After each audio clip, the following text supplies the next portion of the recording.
ప్రస్తుతం big boss live లో తనుజాని medical room కి పంపించారు. ఎందుకు అంటే ఇప్పుడు ఈ వీడియోలో చూసేద్దాం.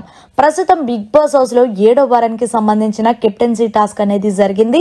ఈ టాస్క్ ఫైనల్ రౌండ్ ఇమాన్యుయల్ అలాగే తనుజాకి వీళ్ళిద్దరి మధ్యన జరిగింది. ఉన్నట్టుండి తనుజా ఒక్కసారిగా గేమ్ మధ్యలో కళ్ళు తిరిగి పడిపోయింది.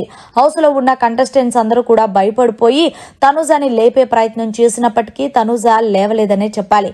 అయితే తనుజాని బిగ్ బాస్ కలుగు చేసుకుని మెడికల్ రూమ్ కి తీసుకురండి అని చెప్పడంతో ఇమాన్యుయల్, గౌరవ్ అలాగే పవన్ కళ్యాణ్ అలాగే నిఖిల్ వీళ్ళ నలుగురు కూడా తనుజాని తీసుకొని వెళ్లి మెడికల్ రూమ్ లో చేర్చారనే చెప్పాలి.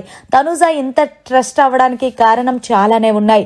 ముఖ్యంగా Bharani garu big boss house నుంచి బయటకు వెళ్లడం, తర్వాత హౌస్ లో ఉన్న తన కంటెస్టెంట్స్ ఎవరైతే నా అనుకుందో వాళ్ళందరూ తనుజాని టార్గెట్ చేయడం, ముఖ్యంగా సింపతి గేమ్ అనడం ఇవన్నీ మనసులో పెట్టేసుకుంది. తనుజా చాలా ఎమోషనల్ పర్సన్. అలాంటిది ఇంతలాగా ఇదయ్యినా సరే, అంతేకాకుండా తీవ్ర జ్వరంతో బాధపడినప్పటికీ ఎలాగైనా సరే టాస్కులు ఆడి ఈ వారం కెప్టెన్ అవ్వాలనుకుంది. కానీ కెప్టెన్ కాలేకపోయింది. కానీ మొత్తానికి మెడికల్ రూమ్ కి అయితే వెళ్ళింది తనుజా.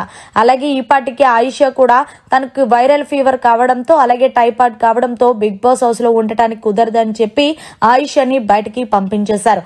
మరి అలాగే తనుజాని మెడికల్ రూమ్ కి పంపించిన తర్వాత ఫైనల్ గా డాక్టర్ గారు ఏం చెప్తారు, హౌస్ లో ఉంచాలంటారో లేదంటే ఆయిషా అలాగే బయటకు పంపిస్తారనేది చూడాలి.